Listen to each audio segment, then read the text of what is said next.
Assalamualaikum warahmatullahi wabarakatuh. Kita teruskan lagi novel yang berjudul Pil Pahit dari Ibu Mertua. Ponselku berdering. Saat kulirik benda pipih di atas meja itu, tampak nama ibu. Kuklik save data yang telah terketik di laptop lalu mengangkat telepon dari ibu. Assalamualaikum Bu, sapaku lembut pada orang tua yang melahirkan Mas Huda itu. Waalaikumsalam Nay, kamu pulang jam berapa? Wah, ibu sangat peduli, sampai-sampai dia menanyakan kepulanganku. Biasanya jam 6 sih. Tapi karena kelamaan cuti, saya jadi harus lembur akhir pekan, mungkin jam 10 malam udah selesai, Bu. Oh, kenapa, Bu? Apa ibu perlu sesuatu? Kalau capek, biar Naira kirim makan malam pakai Gojek saja, Bu. Oh enggak, Nay, kamu tenang saja, fokus ke kerjaanmu, biar rumah ibu yang urus. Ibu mengucapkannya. Duh, hatiku berbunga seketika. Senangnya punya mertua yang baik hati dan sayang kepada menantunya. Bahkan beliau tak segan bantu-bantu di rumah. Bu, ayo aku udah pengen. Mataku melebar. Ada suara lain dari ujung telepon. Belum lagi aku bertanya, ibu mendesis seperti meminta orang yang bersamanya diam dan menutup telepon. Halo Bu, percuma panggilan sudah diputus. Siapa itu tadi? Mas Huda? Tidak mungkin. Bahkan saat melihat angka jam di ponsel masih menunjukkan pukul 4 sore. Mas Huda pasti masih kerja dan sedang sibuk-sibuknya di kantor. Jangan-jangan ibu punya pacar di kota. Itu kenapa ia sangat senang saat kami mengajaknya ke kota.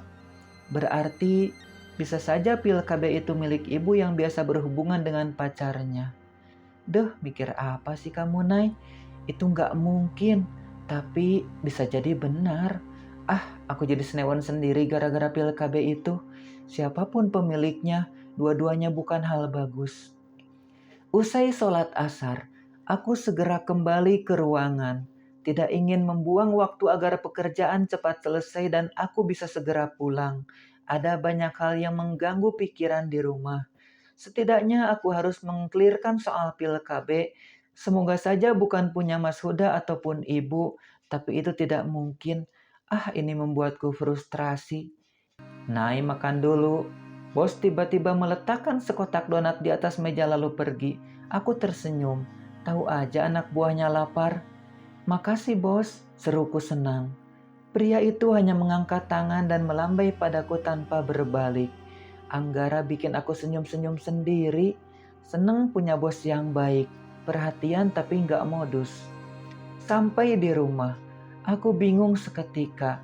Kalau memutar kunci rumah dan pintu tak terbuka mesti kutarik dan didorong berkali-kali. Kenapa sih? Apa dikunci manual dari dalam? Mas Huda nggak pernah deh kayak gini.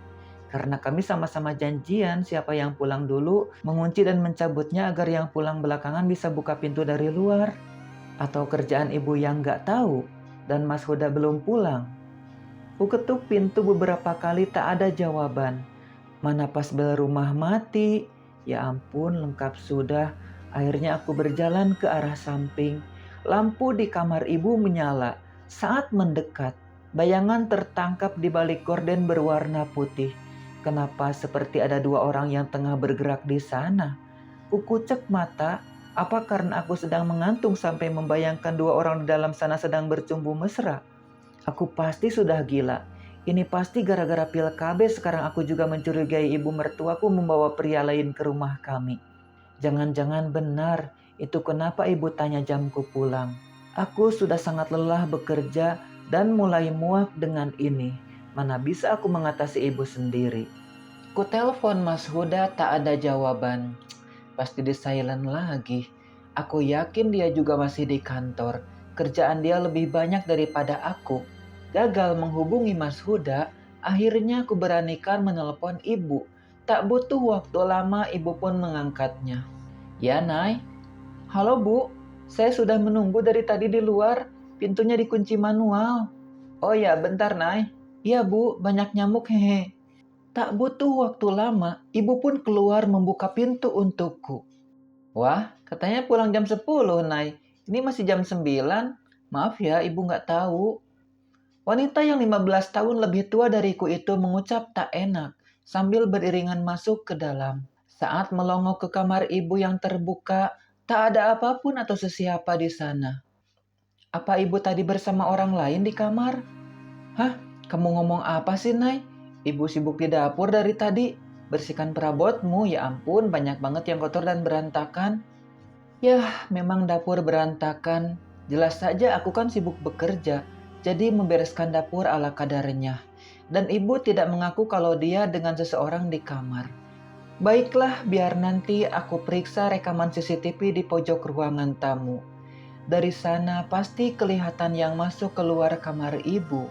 Wanita itu pasti tak tahu ada kamera pengawas yang dipasang Mas Huda di sana. Namun alangkah terkejutnya aku saat berjalan ke ruang tengah.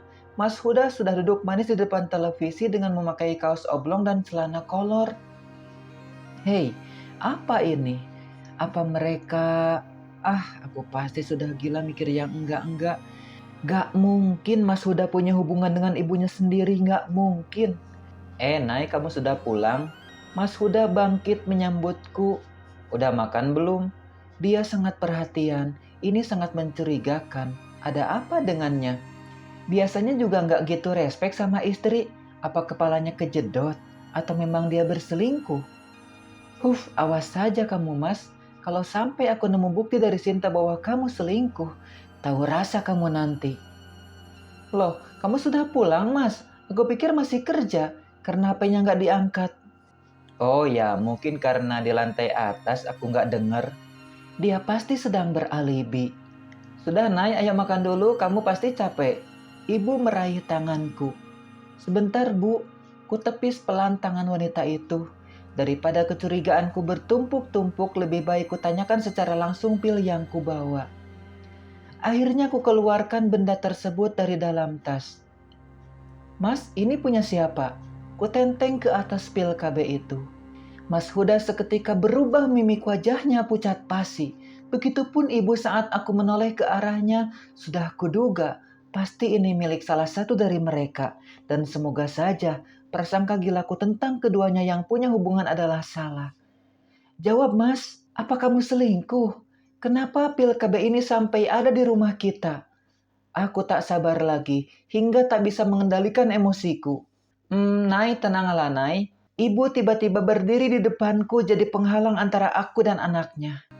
Ya tentu saja dia tak terima jika anak kesayangannya harus merasakan kemarahanku. Mas Huda tampak seperti pecundang, ia bersembunyi di balik ketiak ibunya. Jika tak salah, kenapa sikapnya demikian? Bikin emosiku makin naik saja. Gak bisa untuk sekarang bu, maaf. Kudorong tubuh wanita yang jauh lebih tua dariku itu, hingga tanganku mampu menarik meja Mas Huda lelaki yang brengsek yang sudah berani mengkhianatiku. Nay, ibu berteriak, lalu mendorongku sekuat tenaga hingga aku jatuh di lantai. Aku tak percaya jika wanita itu berani dan tega mendorongku. Dia yang selama ini selalu baik, menanyakan kabar setiap kali bertelepon dari kampung dan perhatian kala bertemu, kini bersikap jahat dan lebih membela putranya yang jelas-jelas menyimpan pil KB bukti perselingkuhan. Dadaku naik turun karena emosi. Aku juga marah pada ibu sekarang, tapi juga bingung menghadapi orang tua. Aku hanya bisa menatap nyalang pada anak dan ibu yang berdiri di depanku. Maaf Nay, ibu tampak menyesal dan segera membantu. Dipegangi dua pundakku dan berdiri dengan sorot khawatir. Sementara Mas Huda seperti orang bego yang hanya menatapku seperti orang kebingungan. Entah dia bingung bagaimana menjawab karena tertangkap basah, atau bingung atas apa yang aku tuduhkan karena tak mengerti maksudku. Aku nggak ngerti kamu ngomong apa, Nay. Lelaki itu menggaruk kepala. Apa dia hanya pura-pura sekarang? Ya jelas saja, mana ada orang aku saat berbuat salah. Apalagi kesalahan itu disengaja dari awal. Duduklah, ibu bisa jelaskan semua. Ibu mendudukkanku di kursi, sementara mataku tak berhenti melirik tajam pada Mas Huda agar pria itu menjawab pertanyaan. Begini Nay, maaf, hehe. Itu adalah pil KB milik ibu. Suara wanita itu melunak. Bahkan dia sematkan tawa pada kalimatnya. Apa? Jadi selama ini dugaanku benar kalau ternyata wanita itu punya kekasih. Tapi, tidak mungkin, ini pasti salah. Ibu baru seminggu di kota, untuk apa menyimpan pil KB? Lebih baik aku dengar penjelasannya, seraya menyesali tuduhanku pada Mas Huda, atau jangan-jangan ibu hanya menutupi kesalahan putranya tercinta. Tenang, Nay, jangan mudah percaya. Gini, jadi itu pil KB yang ibu beli bulan lalu di bidan, Nay. Lalu ibu taruh di tas. Nah, pas kalian ngajak ke kota, jadinya buru-buru dan kebawa. Nah, tadi malam itu pas beberes, nemu itu terus pagi mau ibu buang saja ke tempat sampah di dapur. Ibu menjelaskan pelan-pelan. Kalau dipikir masuk akal juga, walau agak ragu sebenarnya. Kenapa bisa sekebetulan itu? Mana aku tadi lihat siluet bayangan orang bercumbu di kamar ibu. Kini otakku bekerja keras mensinkronkan antara jawaban ibu dan keadaan yang terjadi. Atau jangan-jangan ku tatap Mas Huda lalu ibu. Segera ku tepis pikiran gila ini. Mereka bukan binatang. Tak mungkin menjalin hubungan terlarang antara ibu dan anak. Jadi bukan punya ibu. Turun juga emosiku. Sekarang selain pil KB malah aku curiga bayangan di kamar ibu. Duh, apa karena kadung curiga jadi aku mencurigai hal lain yang tak perlu? Makanya, Nay, lain kali jangan sembarangan bicara. Tuduhanmu itu keterlaluan. Ngapain juga aku pakai pil KB? Pakai bilang aku selingkuh. Pikir juga dong perasaanku. Dengkus Mas Huda. Iya Mas, maaf. Kuperlihatkan sikap menyesal. Lain kali pikir sebelum bicara. Kamu pikir aku sebejat itu? Ketusnya lagi, sembari melangkah ke arah tangga, lalu kaki-kakinya melewati anak tangga satu demi satu. Dia pasti ngambek. Ya jelas saja jika aku di posisi yang dituduh pasti sangat kesal.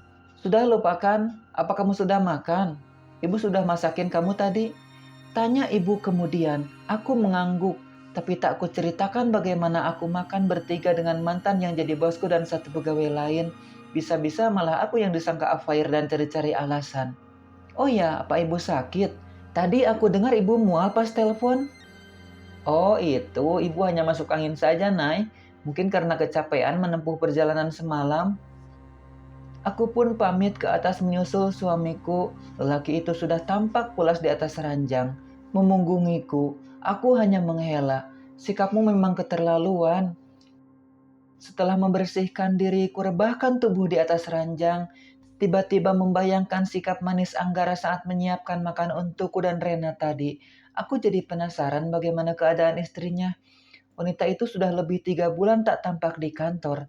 Mereka pasti sangat bahagia. Apalagi suaminya semanis Anggara yang tidak ngambekan dan kadang sikapnya sangat dingin. Baru akan memejamkan mata, mataku melebar sempurna. Sebuah tangan kekar melingkar di perut, rasa hangat menjalar di pipi dan tubuh. Maafkan Mas sayang, kamu pasti suka curiga dan uring-uringan karena kita lama tak melakukannya. Suara lembut Mas Huda membuatku melayang. Ya, sahutku singkat. Ayo kita lakukan. Apa? Selanjutnya tak ada lagi kata-kata. Mas Huda kembali hangat seperti dulu. Memberiku pujian, kehangatan, dan kebahagiaan dalam waktu yang sama.